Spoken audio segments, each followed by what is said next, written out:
Is it different?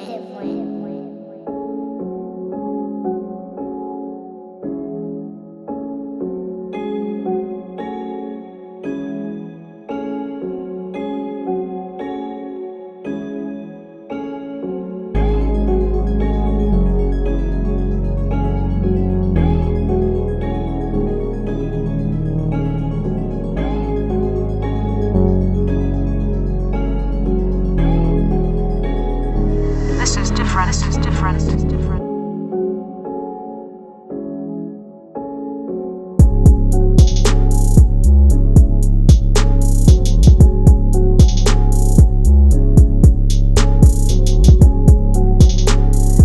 This is different. This is different.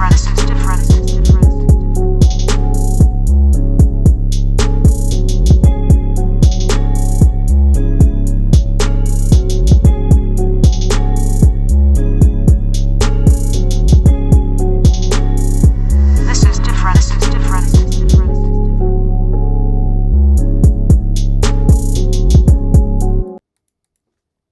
Yo, what's up, everybody? It is your boy Slim, aka Mr. Different, your favorite nappy-headed producer, and we are back with another video. Today, we're gonna be looking at this Drake X Travis Scott type beat. Got a lot of good feedback on the beat. A lot of you guys like this beat. Had a few little people who didn't really like it, say it was too simple and all that crap, you know, but it's what it is. Everybody's entitled to their opinion, you know, and I don't get mad about that.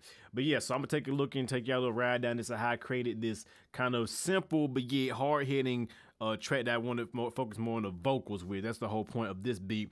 It wasn't really about trying to go hard with the whatchamacallit, with the beat, because shit, I'm a simple motherfucker, so I made a simple motherfucking beat.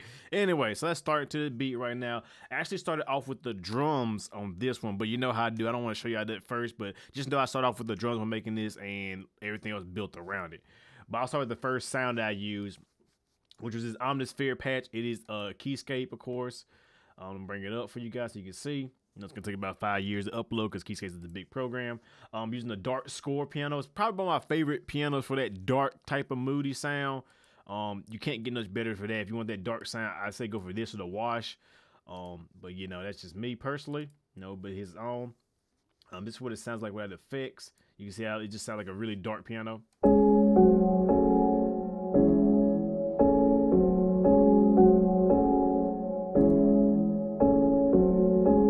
And I wanted to make it a very repetitive type of loop. I didn't want to make it all complex and everything. I wanted to be very simple, very repetitive. So I chose a few chords and just played it in a repetitive motion because, like I said, this beat's like that old school type of Drake sound, where it's like very simple, but still, you know, let's say when you have everything come together, you know, you start spitting those dope lyrics. And that's what the whole point of the beat was for. I did add a few effects. I added in a EQ to kind of carve out a very nasty frequency. I cut some lows, of course. But I cut out a very nasty frequency right up in here. It's kind of like a ringing frequency. I'll let you hear what it sounds like. So,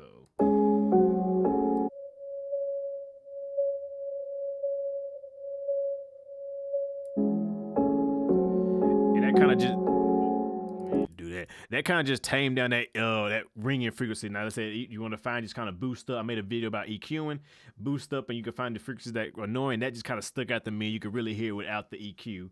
And I just had to get rid of it because it's a resonance frequency that I didn't like. And then I use my Pro R. The video for this is coming, so I'm sorry, guys. I'm been late on it, but I will get y'all the video as soon as possible. But I just added a little bit of reverb, made a kind of a small little hall effect, gave a little bit of modulation in the chorus, and brought the mix down to about 30% and made it a very dark reverb. And one of the bright made a dark reverb, and I gave it some like extra decay in the top end. So, like I said, I'm making a video that's going to explain exactly how to use the Pro R completely. Matter of fact, I'll get working on that after this video because I'm sorry that I've been late on that. So yeah, you get this sound.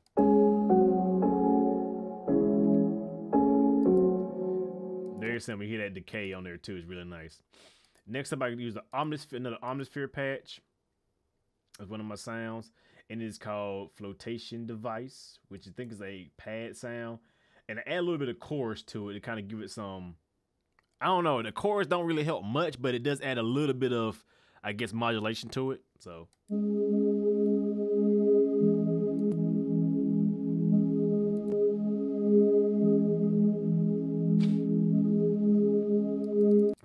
it's almost like a whistle, like, you know, a flute or whistle type of sound, which I like, and it did work. I said once I start playing with all the other sounds, you actually hear it in action. But you know, right now it sounds like what the fuck you think it's Slim. But that's what I like. I like picking sounds that people won't use because that's the way you only gonna make your own unique sound. You know, do different stuff.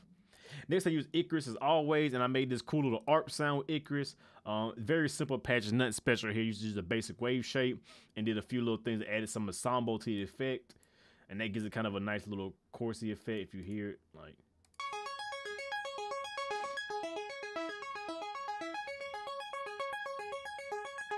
Like a very BS type of plucky kind of ARP. And in order to do the ARP sound, I'm gonna make a video about it, but you go up here and go to the arpeggiator function. I didn't use it inside of Icarus, but you can use it inside of Icarus. But if your plugin doesn't have one, there's a built-in arpeggiator inside of FL Studio that works amazing. I added some pan man to it to kind of add some, you know, pan left and right. And I add some reverb, so.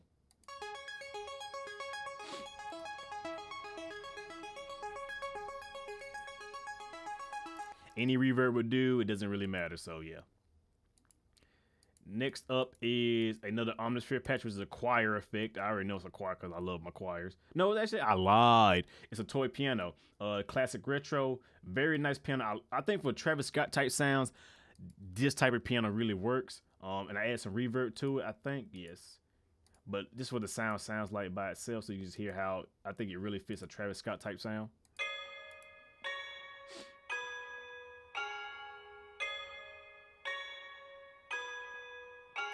Like I said, very basic, derivative, repetitive loop for this type of beat. No going special, no complex shit. We're keeping it simple today. And then,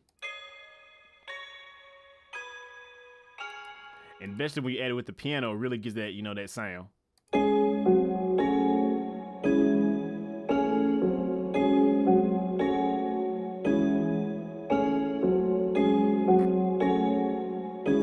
It just gives it that kind of feel. Right there, you know, you started off with that the two sounds. You can already see the sound build itself. Like I said, sometimes when starting with the drums or start with the sounds, it don't matter which one. Once you get those 2 or 3 right sounds, your beat's pretty much done. You just pretty much add in icing and frosting or sprinkles or whipped cream or cherry on top. What the fuck you add to your ice cream? But you're just adding, you know, you're just enhancing it at that point, you know.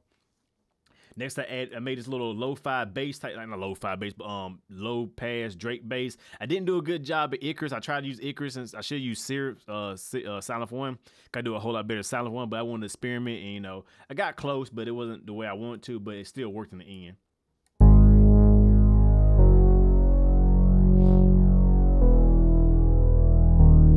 It sounds more like a Moog, mini Moog, or mini Moog, or the mini Moog. It's not Moog, it's Moog. Bob Moog. His name is Bob Moog, not Bob Moog. So, yeah. But yeah, it sounds like more like a Moog bass over anything. But it worked. I did a little EQ too to kind of cut some of the lows and boost some of the bass frequency. Just kind of give it some of that face. But yeah, it sounds like a more analog style bass. And that's really just for the chorus, you know, just kind of break down the chorus. So when you hear all these sounds together, you know you're in the chorus phase.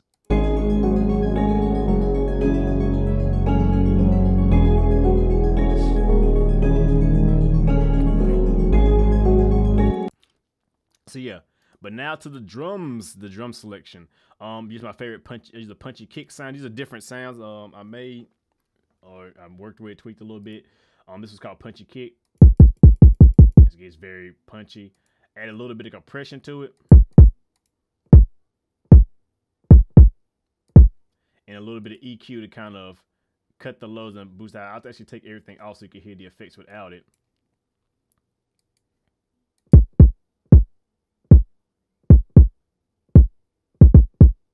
You know, it sounds alright, you know, but once you add those effects. And I said I made a video on how to set your compressors and everything like that, not going to that, but so I cut some of the highs, boosted some of the mid and the low mids and the lows, and I just add a little bit of compression, just kind of glue it together. Nothing special there. You ain't gotta do that, but I just wanted a little bit more punch in my sound. That's me. Using this snare called Lo-Fi Snare. It's pretty basic.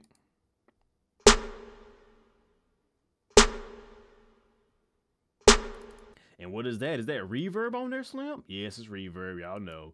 little bit of Pro R, but any reverb work. Just give it kind of some atmosphere, some ambience to it, and give it a little bit of snap to it. So that's just me personally, you know. You ain't gotta do that.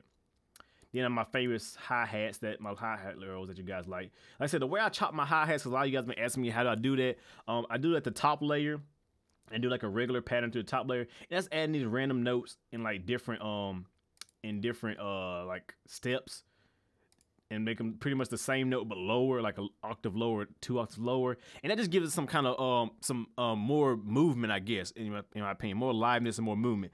Just add some extra low notes here and there. You ain't got to go crazy and add like, you know, you ain't got to do all that bullshit. Just add like a very repetitive type of bounce to it. The complement up here, so you get that.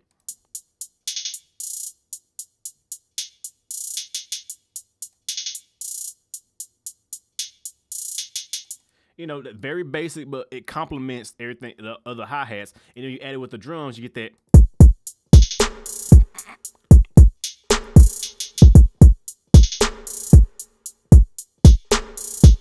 I see too many people going crazy in hand with their hi-hats when really you can just do like something simple like that and complement it, and it will make your drum pattern sound a whole lot more bigger and a whole lot more interesting. You know, that's just me personally. You take it with a grain of salt. Try it out first. If it don't work for you, then don't do it. I don't care. Next, I use a sub bass, straight sub, nothing else. No, that's all it is, just straight sub bass. Ain't no 808s this time. Use the fruity fast distortion in the A position. Pretty much everything's cranked up except the pre. I brought the pre down a little bit, but the threshold, the mix, and the post are all the way up, and it's on A. And that gives it kind of a nice distorted sound. And then because it's gonna add a whole bunch of higher harmonics, I cut a lot of them out there just so I got the ones I really wanted to kick through, and I added some lowness, boosted some of the lows around 70 hertz. That's where it started punching a little bit. And that just gave it a sound. And it just sounds good. If you want your 808s to be heard in like smaller speakers, like laptop speakers, cell phones, cheap ass earbuds, add some distortion to it and give it some upper harmonic freak content. That way it will, you know, it'll be able to shine through those, you know, cheap ass speakers just like that, because they can't replicate bass like studio speakers. And you get a nice little bass sound.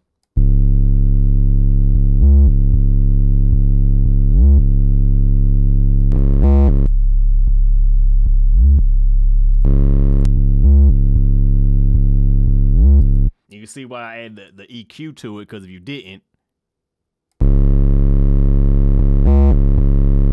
it's a little too much. Unless you're going for that sound. If you're going for that sound, cool, but I'm not, so, And then added some side chain to it, so when you add the kick drum in there, you see the side chain.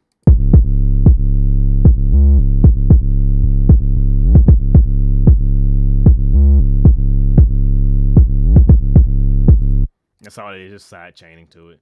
So don't worry about that compressor. It's just ducking down the drums as soon as they come in. But yeah, once you add everything in there and then add the piano sound, you pretty much got the beat done.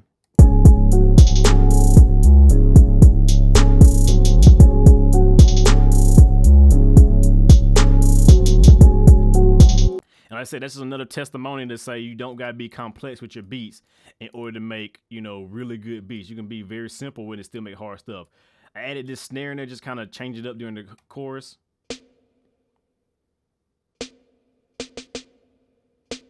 Drummer boy snare type shit with a little reverb. And I added a Vox, of course, and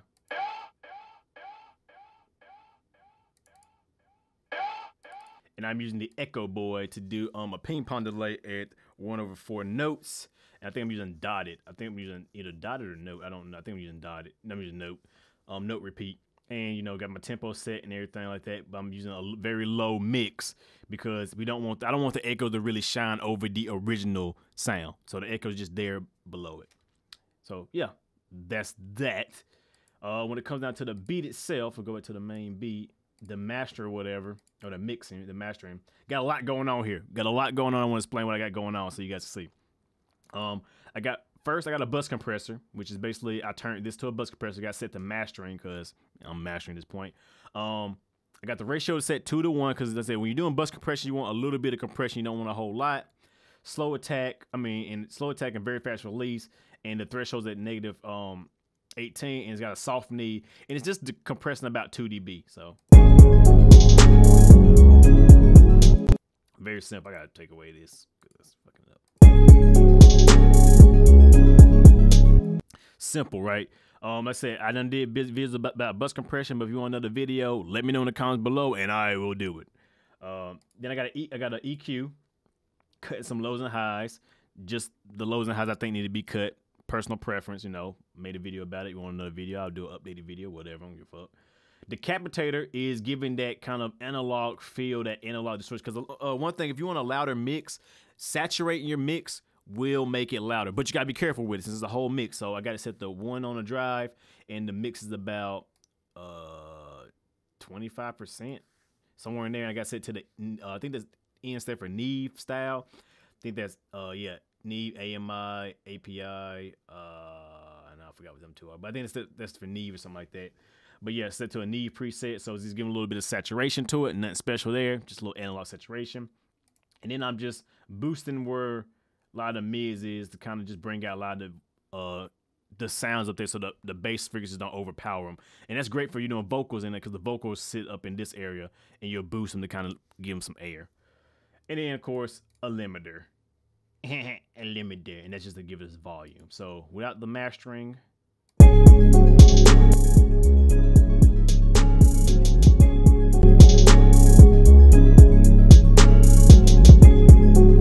you can hear all that upper content coming more to the front. You can hear it better. You can hear a little air in it.